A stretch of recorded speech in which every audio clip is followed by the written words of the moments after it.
오늘은 영광의 사업에서의 하나님의 자비 편으로 살펴보겠습니다.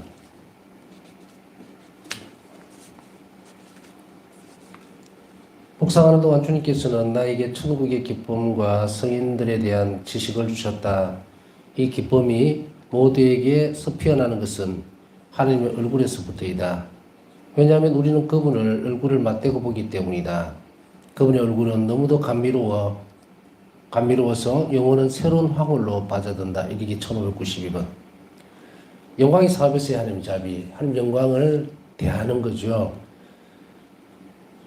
우리가 지금은 하느님을 쉽게 얘기하면 바로 볼 수가 없어요. 왜냐하면 인성 자체가 유한한 존재입니다. 그렇기 때문에 초월적이면서 무한한 존재와 만나게 되면 이 유한한 존재는 소멸이 되어버립니다. 못 견딘다는 이야기예요. 그렇지만은 이제 예수님께서, 그러니까 하느님께서 사람이 되셨다. 예수님 되시죠? 말씀이 사람이 되심으로 인해서 이제 하나님께서 인성을 갖추셨죠. 예수님께서 이렇게 인성으로 가지심으로 인해서 이제 성자가 예수님이죠. 그래서 예수님께서 인성을 가지시게 되죠. 그래서 우리는 하느님을 보고도 이제 죽지 않게 되는 건데, 지금 이 땅에서 그런 건 아니에요. 이 땅에서 만일에 우리가 예수님을 만나면은 2000년 전으로 들어가 보면 쉽게 얘기하면 인성을 입으셨던, 그러니까 사람 육신을 가지고 이 땅에 사람으로 탄생하셨던 하느님을 뵐 수가 있어요. 사람이기 때문에, 사람으로 되셨기 때문에. 그런데 우리가 바로 우리 모세의 그 부분 나오죠. 야훼 하나님과의 만남에서 떨기나무 거기에서 야훼 하나님 초월적인 분을 만나게 되면 바로 우리는 유한한 존재는 없어져 버립니다. 그래서 이런 가림막을 둔 거예요. 이게 자비입니다. 하느님께서 사람을 만나러 오시는데 그것은 무한한 자비 때문에 낮추어서 오신 거예요. 낮추어서 오시면서 그럼 안 오시면 되지 않겠느냐 이렇게 하는 것은 말이 안 되는 이야기예요. 그래 우리 구원은 없어요. 전에도 말씀드렸잖아요. 눈이 간단해요. 어디 보면 두 개 중에 한 개라고 그랬잖아요. 하나는 없애버리고 새로 만들든지 있는 것을 재창조를 하든지. 이게 재창조를 하면 새로 이제 세례를 통해서 새로 바꿔버렸죠. 자, 이 방법 중에서 하느님은 두 번째 방법을 선택합니다. 방법상으로 봐서 그렇다 이거죠. 두 번째일 수밖에 없는 것은 하느님의 무한한 자비 때문에 그런 거예요. 그래서 우리 생각할 때는 1번, 2번으로 볼 수 있겠지만 사실은 보면 뭐 1번도 가능성이 있고 2번도 가능성이 있다는 걸 우리가 추정하는 거고, 하느님에게 있어서는 엄청난 그 자비로움은 두 번째밖에 항상 선택하실 수가 없죠. 우리가 볼 때는 그렇다는 이야기예요. 자, 하느님은 그래서 낮추셔서 사람이 되셔서 우리를 만나러 오시고, 그리고 단순하게 겸손한 하느님의 어떤 속성 가운데 아주 겸손함이 그 안에 있어서 그런 것이 아니고 자비 때문에요. 인간과 살고 싶어서, 함께하고 싶어서. 그래서 하나님 무한한 자비는 이곳에서 드러나는데 여기서만 끝나는 것이 아니고 영광에서의 하나님 자비는 우리가 이제 죽음 이후에 하나님을 그대로 있는 그대로 볼 것이다 이거예요. 이것은 정말 엄청난 일입니다. 그래서 우리가 여기에서 보면 하나님 얼굴에서부터 이다라는 이 말은 우리가 영광스러운 하느님, 절대적인 하느님과 바로 맞대고 볼 수 있다는 건데, 이 마주 본다라는 말은 굉장히 중요합니다. 아주 중요한 단어야. 토마스 아퀴나스도 그 말씀하시죠. 지금은 가리워져 있지만 그때는, 죽음 이후의 삶을 이야기하는 거예요. 그때는 우리가 이 가림 없이 얼굴을 뵙게 될 것입니다. 이거 마주 본다는 이야기예요. 자, 이 마주 본다는 의미를 우리가 쭉 가지고 오면은 지금 뭐예요? 성체조배죠. 미리 하나님 영광 안에 우리가 들어갈 것을 보는 거예요. 그래서 이게 본다는 개념은 그냥 단지 우리가 눈으로 뭐 확인한다 이런 개념이 아니고 만난다는 개념이에요. 그래 하나가 된다는 개념이고, 또 하나님 안으로 우리가 녹아 들어간다는 이야기예요. 그래서 우리가 이제 마지막 때에는 하나님의 내적 생명 안으로 들어가게 된다. 이것을 이제 마주 본다, 만난다 이런 개념으로 쓰고 있습니다. 그래서 우리를 당신의 영광 안으로 이끌어 들이시는 그것을 우리는 한 자비죠. 그 자비에 대해서 보살승리는 예찬하고 있습니다. 그분 얼굴은 너무도 감미로워서 영혼의 새로운 황홀로 빠져든다. 그분의 얼굴을 이라는 표현이 쓰고 있습니다. 하나님의 얼굴, 하나님 존재죠. 그래서 우리가 그분을 배웠을 때에 이것은 이제 뭐 얼굴을 볼 수 있느냐라고 한다면 그건 당연하죠. 2000년 전에 예수님 얼굴을 봤잖아요. 하나님 얼굴을 본 거예요. 그리고 그것에서 무한히 흘러나오는 엄청난 하나님의 자비로움을 느끼게 되고 초월적인 당신의 신비 안으로 우리가 들어갈 수 있는 길을 열어놓았습니다. 여러분들이 이제 그 자매상본 얘기 모셔져 있지만 자매상본을 가만히 묵상하면서 자주 대하다 보면 거룩함이 묻어나올 때가 있죠. 사람마다 다 체험이 다르니까 어떻다고 생각하기보다는 정말 인자하고 상상할 수 없는 신앙 안에서 느껴지는 그런 예수님의 모습을 발견할 수 있듯이 마찬가지로 이 부분에 있어서도 그런 거예요. 이것을 훨씬 뛰어넘어서 우리를 영광으로 이끌어주시는 하나님 자비에 대해서 바서성리는 말씀을 하고 있습니다. 그 다음에 자신의 삶 안에서의 하나님 자비. 우리 삶이 아니고 바오사성리 당신 자신의 삶 안에서 하나님 자비를 어떻게 표현하고 있고 어떻게 느꼈고 어떻게 드러내고 있는지 또 어떻게 현존했는지 그것을 우리는 살펴봅니다. 자신의 삶 안에서 하나님 자비를 깨닫는 것이 가장 중요한 요소다. 내 안에서 하나님의 자비를 알아내는 것, 묵상이죠. 가장 중요한 요소 중에 하나입니다. 본질적으로 묵상이 없이는 다 무너져 버립니다. 기도, 묵상을 위한 기도예요. 그렇기 때문에 묵상이라고 하는 것은 추춧돌이 완전히 그 위에 집을 짓는 것 같아요. 기도는 계단을 쌓아 쭉 해서 그래서 하는 것들 깊은 친교 안으로 들어가는데 이 묵상이라고 하는 것도 단지 어떤 기초가 하나 나아졌으니까 이제 그걸로 끝이다. 그게 아니에요. 기도와 묵상은 병행해 나가면서 관상으로 넘어가는 가장 중요한 디딤돌입니다. 중요한 요소예요. 그렇기 때문에 이것도 같이 성장하게 되어 있어요. 묵상도 점점 깊이가 깊어진다는 것은 기반이, 기초를 이야기하는 게 아닙니다. 기반을 이야기하는 거예요. 묵상은 기초이면서도 기반이에요.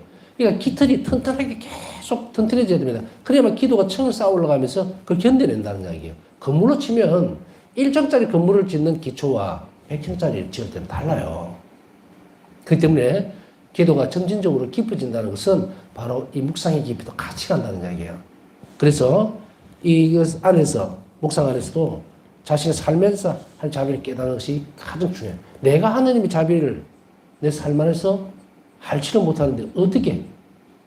하나님 자비를 모르는데 어떻게 믿을 수가 있고 어떻게 의탁할 수가 있습니까? 그죠?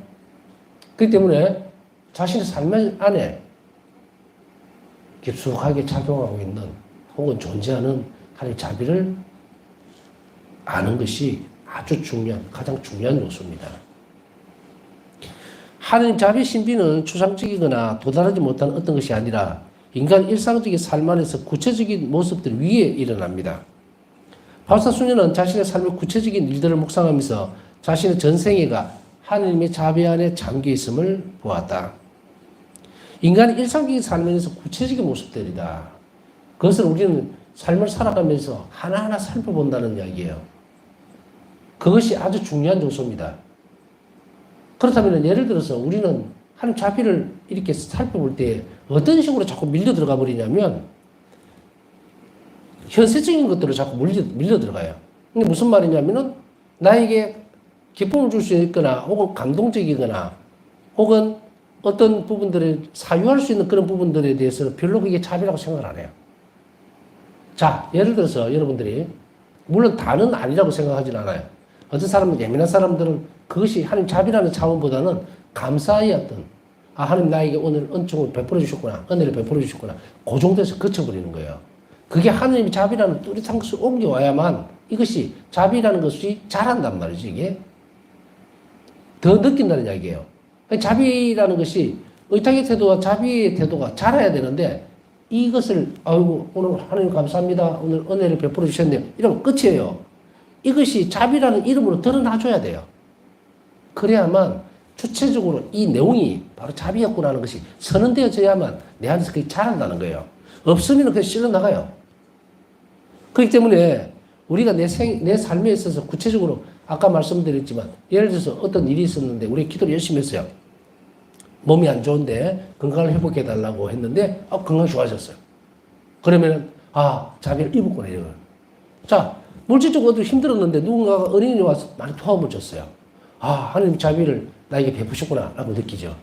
그런데 여러분들이 지나가면서 아까 얘기했듯이 기도 중에 정말 감명 깊은 어떤 부분들, 감동을 주는 부분, 주님께서 나를 위해서 이렇게나 정말 십자가에 큰 짐을 지고 가셨구나 하고 이게 받아들이면서 감동적인 상황에서는 오늘 주님 저에게 이렇게 이런 것을 기도 중에 느끼게 해주셔서 참 감사드리고 저는 앞으로 이렇게 예수님 순환을 좀 더 묵상하면서 그렇게 살겠습니다 라고 했을 때 그게 자비라는 이름으로 왕관대라 그랬잖아요. 의미가 더 이렇게 쭉 올라와야 돼요. 이게 깨닫는 게 아니고 받아들이는 거거든요. 이게 자비였구나 하고 하는데 과연 그럴까? 우리가 얘기하고 있는 자비 틀이라고 하는 것이 아까 얘기했듯이 없던 돈이 생긴다든지 복권이 걸린다든지 아니면 무슨 아파트 가격이 확 올라본다든지 아니면은 건강이 좋아진다든지 아니면 무슨 진급을 했다든지 시험을 쳤는데 합격이 된다. 이렇게 되면 하나님 자비라고. 사실은 이것이 이 부분이 은총이다 은혜다 이렇게만 단어가 사용이 되어지지 하느님이 나의 처지를 불쌍히 여기셔서 이렇게 해주셨구나까지 연결이 안 된다는 얘기예요. 사실 연결되는 이게 뭡니까? 이게 묵상이에요. 이게 연결고리예요. 사유죠. 하나를 사실을 가지고서 그 다음 사실로 넘어갈 수 있는 것 이거예요. 근데 감사합니다 감사합니다 이러면 하나 그걸로 딱 끝나버리죠. 하느님이 자비를 나에게 이런 형태로 베푸셨구나라고 확실하게 내가 인식을 해 나갈 때에 인지할 때 그때 우리 안에서 한 자비가 자란단 말이에요. 그리고 그것이 의탁의 태도로 넘어간단 말이에요. 바울사 성령은 이 부분들을 확실하게 하고 있어요. 그래서 구체적으로 모습 안에서 내 삶 안에서 이것을 계속 들여다보고 그리고 이게 하나님 자비였구나라고 계속 인식해 나갈 때 그때 우리는 이걸 뭐라고 얘기합니까? 이게 발전돼야 일상생활 속에서의 관상생활이 되는 거예요.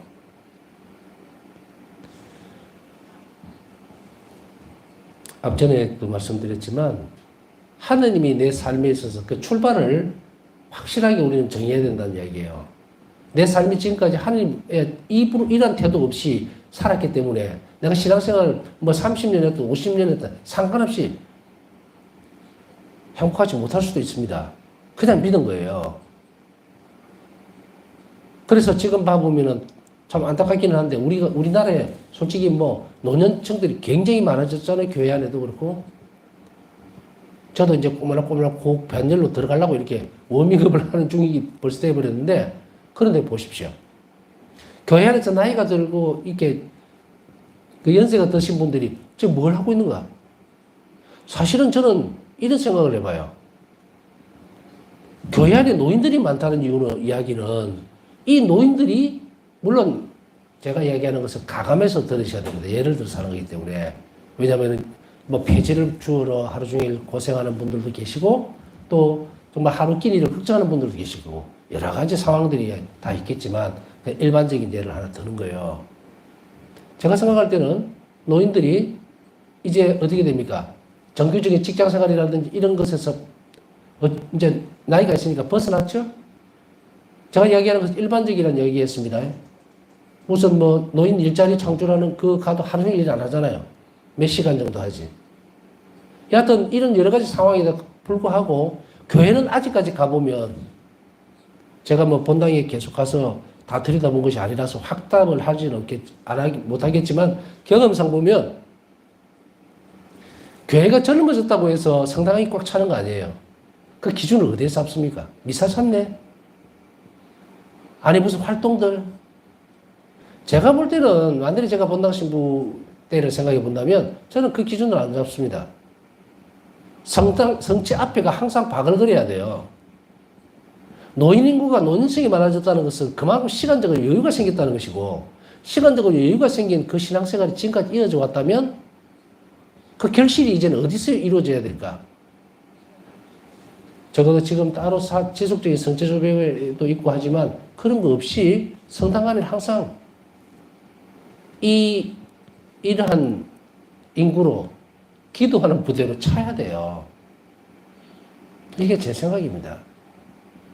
그 열매가 정말 신앙생활이 살아있었고 하나님 자비에 대한 부분들을 깊이 인식하고 있었다면, 그리고 내 삶이 신앙 안에서 점진적으로 이렇게 이루어지고 열매를 맺어야 된다 생각한다면 나이가 들수록 성당 안에 머무는 시간이 더 길어져야 합니다. 더 길어져야 당연한 일이거든요. 저는 한 번씩 비전할 때 그런 얘기를 합니다. 나이가 든다는 것은 이제 활동 범위가 줄어든다. 뛸 것도 이제 뛰지도 못하고 천천히 가야 되고, 그 다음 앉을 때도 조심스럽게 앉아야 되고, 그렇게 되죠. 뭘 의미할까요? 이제는 일이 바빠서 젊을 때는 밖으로 돌다가 이제는 힘이 없어서 밖으로 못 나간다? 이때는 이제 앉아서 기도할 때가 됐다는 이야기예요.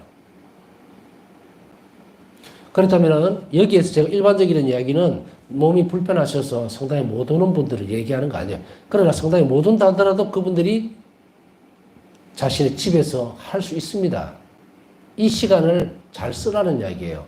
이래야 교회가 건강해지고, 그리고 또 돌아갔던 나갔던 젊은이들도 들어오게 돼 있어요. 한 공동체 자체가 완전히 기도하는 공동체로 바뀌어버리면은 그 끌고 오는 힘은 엄청납니다. 어마어마해요. 자, 그러기 위해서는 우리는 무엇을 해야 될 것인가?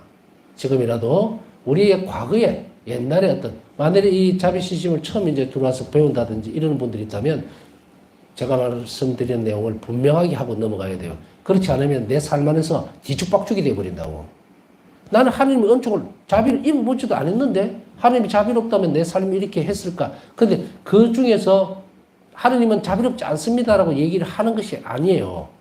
그 사람들도 마찬가지입니다. 함부로 내뱉지 못한다는 걸 알아요. 그러나 어중간하게 있다는 거예요. 어중간하게. 이거 죽도 아니고 밥도 아니에요. 이제 죽도 아니고 밥도 아니면 안 돼요.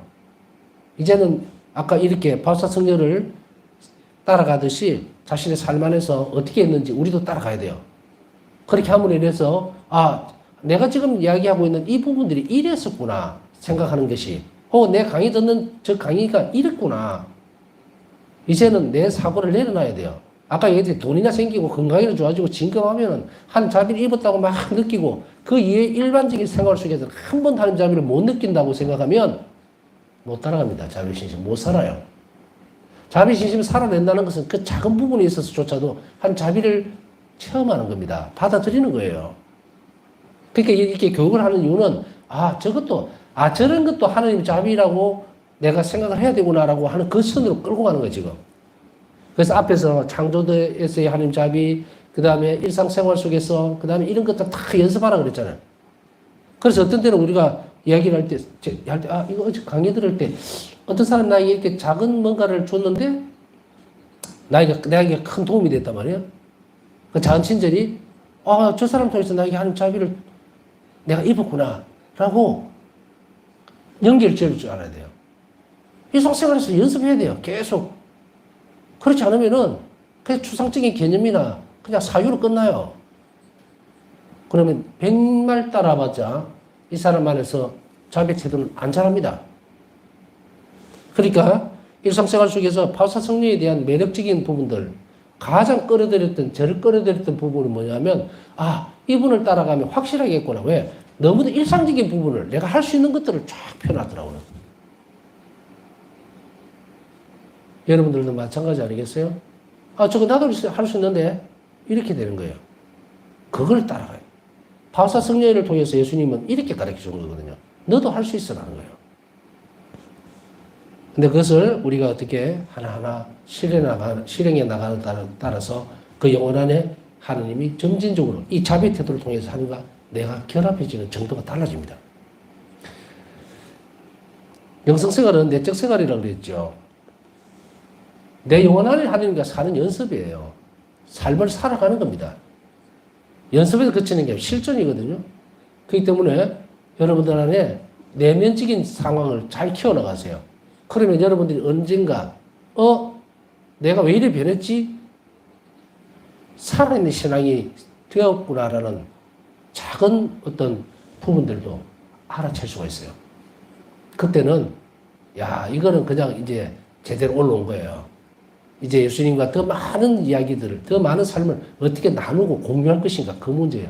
여러분이 오늘 하루를 예수님과 계속 살면서 대화도 하지 않고 나누지도 않고 내 안에 예수님 계시는지 안 계시는지 생각도 없이 살았다면 이거는 빵점이거든요. 이제 연습하면서 1점, 2점 자꾸 점수를 쌓아야 돼요. 그렇게 해서 정말로 내 안에 있는 예수님이 외롭지 않도록, 외롭지 않다는 말은 이건 좀 인간적인 표현입니다. 한번 생각해 보세요. 예수님은 내 안에 계시는데 나는 아무 관심도 없어요. 내가 어느 집에 예를 들어서 놀러 갔는데 아무도 나한테 관심이 없어. 쳐다도 안 봐. 그러면 나와봅니다. 있을 이유가 없잖아. 우리가 환영받지 못하는데 그곳에서 어떤 것도 할 수가 없어요. 그렇기 때문에 우리가 인간적인 부분들을 세상 삶을 잠시 이렇게 가져오면 아, 요거구나. 일상적인 것에서의 하나님 자비를 체험한다는 것은 바로 이런 부분들이구나. 그것이 깊어져야 돼요. 그래야 올라옵니다.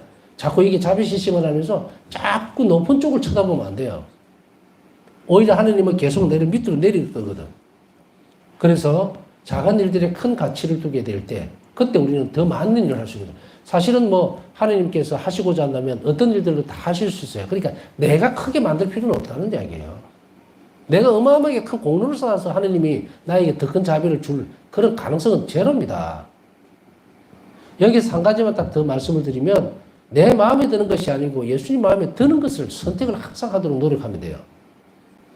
내가 만족하거나 내가 안주할 수 있는 것이 아닌, 그래서 내가 뭔가를 싫어도 하느님이 원하신다면 해드릴 수 있을 만큼, 그게 사랑의 출발이에요.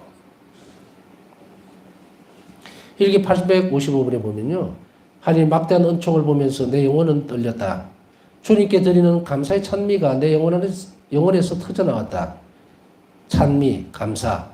내가 하나님께로부터 받은 은혜들을 하나하나 묵상하는 것에 한동안 나는 온전히 빠져들어 있었다.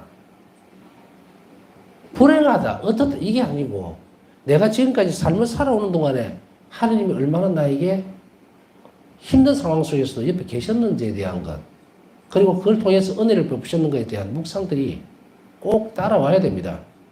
그래서 이것을 저는 말을 어떻게 바꾸느냐면 과거와 화해해야 돼요. 내 삶에. 하나님과의 화해가 아니고 내 과거에서의 화해. 그래서 그것이 불행이라는 것도 절대적인 게 없어요. 상대적인 거예요.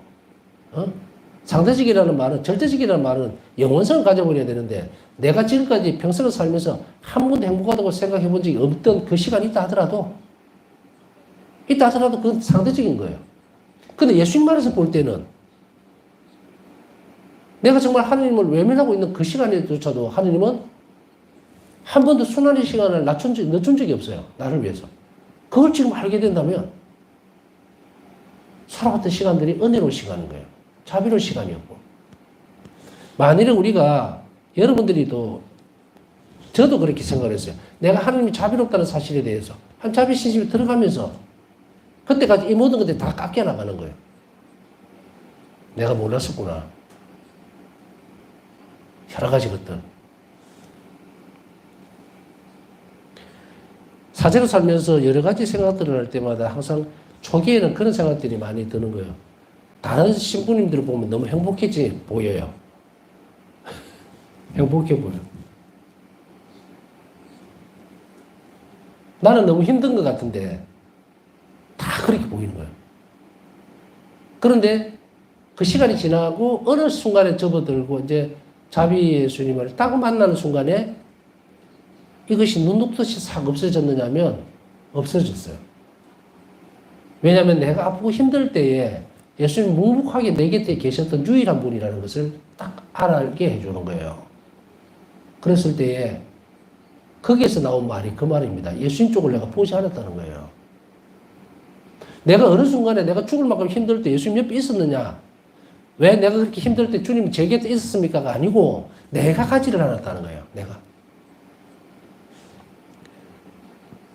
뒤집어 보면 지금은 이렇게 제가 성시간도 하고 이렇게 하는 거, 이게 사실 자비신심 만나고 나서 이후의 변화예요. 메주고리 갔다 오고 나서, 그 다음에 폴란드 갔다 오고 나서의 변화지, 그전에는 솔직히 얘기하면 그냥 성체주배 잠깐만 했지. 내가 예수님께 다가가는 법을 몰랐다는 이야기입니다. 하지 말라고 했던 것도 아니고 그러려니 하고 살았던 것을 이제는 그러려니가 아니고 확실하게 해야 된다. 내가 예수님을 찾아뵈야 된다는 거예요. 그럴 때 나를 만나주는 건데, 주시는 건데, 내가 이렇게 살면서 그냥 뭐 어떤 상황에서 모양에서든 이제 뭐 기도했다? 글쎄요. 어디에서 기도를 어떻게 했는지, 또 얼마만큼 하나님이 나에게 뭘 원하시는지 한 번도 해보지 않았던 부분들인 거예요. 묵상도 하지 않았고 기도도 하지 않았다는 거예요. 그런데 우리는 이것을 적당하게 묻어 넘어갈 수가 있습니다. 그렇게 해서는 안 된다. 이제는 우리 필요성이 아니고 우리 존재 자체가 하나님 안에 있지 않으면 나를 모르는 거야. 그러니 하나님은 처음부터 나에게 그것을 주셨죠. 너 나와 함께 살자라고 했는데 내가 안 살라고 자꾸 도망을 다닌 거야. 이 핑계 저 핑계 막 대면서. 이제 이런 부분들이 하나하나 묵상할 때에 그것이 되돌려집니다. 제가 항상 강조하지만 가톨릭 교회, 그리스도인은 특히 가톨릭 교회는 채우는 종교예요. 피우는 종교 아닙니다. 채워야 합니다. 자꾸 피워야지 이러는데 피우는데 집중할 필요 없어요. 우리 못 피웁니다. 그럼 어떻게 될까? 채우세요. 자비로 채워. 그래야만 악이 밀려나간다. 영혼 안에서도 마찬가지예요. 우리가 예수님께서 벌써 성령에게 너는 언제 어디 서나 자비로워야 된다는 것은 채우는 거예요. 이 영혼이 자비를 꽉 차버려야 돼요. 그런데 사람들은 거꾸로 살더라고요. 비워야만 채워지는 듯이. 천만에. 우리는 하나님 은총 없이는 버릴 수 없어요. 못 버립니다. 우리 본성이 기울어져 있다 그랬죠. 이거는 뜯어낼 수가 없어요. 오직 유일하게 하나님 은총만이 내가 자비로운 행위를 함으로 인해서 많이 떨어져 나가요. 이게 자비가 죄를 이기는 방법이에요. 유일한 방법. 예수님께서 선택하셨던 자비로운 방법이에요.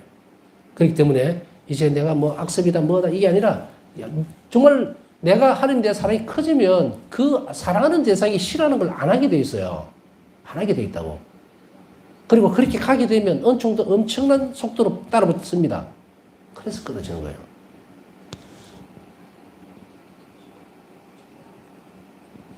제가 전에 그 개인적인 체험들은 크게 뭐 말씀드릴 내용들이 별로 없지만 제가 이 내용을 이야기할 때 이 부분을 체험한 것이 하나 있는데 그게 뭐냐면 제가 담배를 끊을 때예요. 끊은 지 4년 됐는데 피다가 안 했다가 폐도 안 좋은데 했다가 간절히 참 많이 청했습니다. 기적이 일어났으면 좋겠습니다. 예수님. 어느 날은 갑자기 담배를 탁 끊어버렸으면 좋겠습니다. 온갖 생각도 다 하고 1년쯤 지났을 여기 와서 1년쯤 지났을 때에 성모님 뒤에서 담배를 피우고 있다가 끄고는 아이고 어머니 이게 좀 안 해야 되는데 하루에 2개 피 이거 피다 그만 안 피다 그만 이래갖고 딱 안 했으면 좋겠어요 라고 했는데 그러다가 어느 순간에 문득 쑥 들어오는 거예요. 어떤 생각인가 가르쳐 드릴까요? 너는 너를 죽이는 일을 하면서 나에게 생명을 청하느냐는 게 쑥 들어오는 거예요. 아 그렇구나. 다른 사람들을 다 뭐라고 하는 거 아닙니다. 내 상태에서는 안 되는 거예요, 이게. 내 상태에서는 피우면 안 돼요. 그래서 잘못했습니다. 그리고 도와주십시오라고 했는데 그 다음날 바로 끊었어요. 물론 힘들지 않은 것은 없죠. 사통도 묶었으면 막 입에 계속 집어넣고 이렇게 했는데 여하튼 저는 그때의 것을 경험 삼은 게 아니고 알고 있는 것을 제 삶으로 작은 부분이지만 한번 가지고 와봤어요. 하나님 은총이 얼마나 큰지 그리고 그것이 다른 사람들에게 해당되는 것이 보편적인 것은 아닙니다. 내한테 해당되는 거였어요. 내한테. 나는 그렇게 하면 안 되는 부분이잖아요. 그렇다고 또 엉뚱한 다른 확대를 해보면 그게 죄냐? 담배 피우는 게 죄냐? 죄 아닙니다. 그런데 하느님 보시기에 내 한 대는 안 맞다는 거예요, 이게. 끊는다 하는 것에 대해서 저는 한 번 더 알고 있던 바를 정말로 간절하게 바랬던 것을 이루어는 냈어요. 늘 마음 안에는 안 해야지. 그러나 핑계거리가 산같이 쌓이면서 왔었던데, 그래서 여기에서 결론이 그렇게 납니다. 분명히 내가 믿었던 대로 하느님은 그 일을 확신시켜 준 것이 이런 사건이었어요. 저에게는 큰 사건입니다. 은총만이 그 일을 할 수 있었고, 그리고 내가 끄는 것이 아니고 하느님이 나를 얼마나 사랑하는지를 다시 한 번 더 고백해냈을 때 이게 떨어져 나가는 거예요. 그래서 아까 그 말씀 드린 거예요. 내가 사랑하는 만큼 밀려나가는 거예요. 그분이 원하지 않는 것을 내가 하기 싫어진다고. 그때 그까지 결심하면 은총이 쑥 들어와서 탁 잘라내요. 아이고 저게 무슨 뭐 큰 체험이라고 이렇게 이야기하실 수 있지만 사실은 그렇잖아요. 담배 끊는 사람하고는 상종을 하지 말라는 말이 있습니다. 독종이라고. 여하튼 이제 어느 만큼 지나면서 이 자비의 신심에 대한 전체적인 그 개관들을 또 마무리를 조금 있으면 아마 짓게 될 건데, 이런 작은 체험들이 여러분들 실생활에서 좀 도움이 됐으면 싶어서 하나를 잠깐 말씀을 드린 겁니다. 그러니까 바로 이런 일상적인 부분에 있어서 이것들이 좀 더 큰 주춧돌로 돼서 여러분들이 끊임없이 실망이나 좌절하지만 나는 의지적으로 힘들 때가 많아요. 그러나 하느님이 더 위대하시고 더 크시다라는 것을 받아들이고 꾸준하게 가면 이런 일들이 분명하게 우리 삶 안에서 자리를 잡는다는 것을 좀 강조하고 싶어서 한 말씀을 드렸습니다. 일기 697번에 보면 내 삶 안에서 내가 당신의 자비를 경험하지 못하는 순간은 단 한순간도 없습니다. 그렇기 때문에 자비는 뭡니까? 아까 얘기했듯이 뭐 로또가 걸리고 뭐 이런 큰 덩어리 뭐 어떠사 그게 아니다.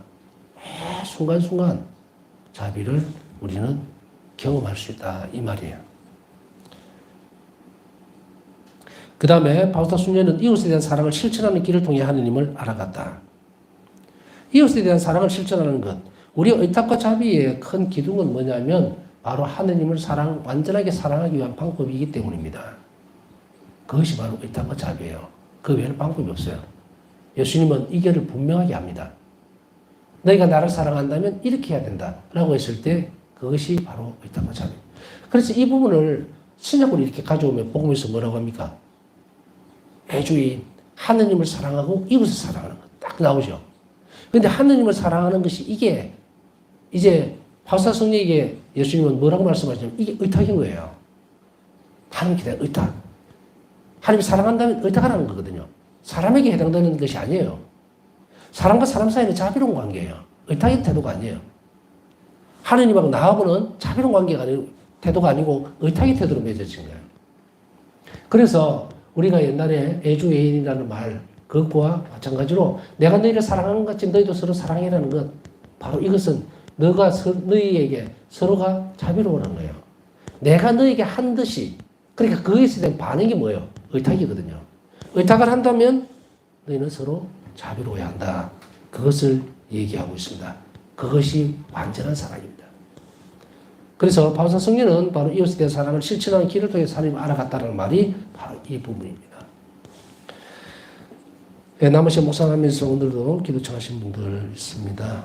자비를 입을 수 있도록 함께 기억해 주시기 바랍니다.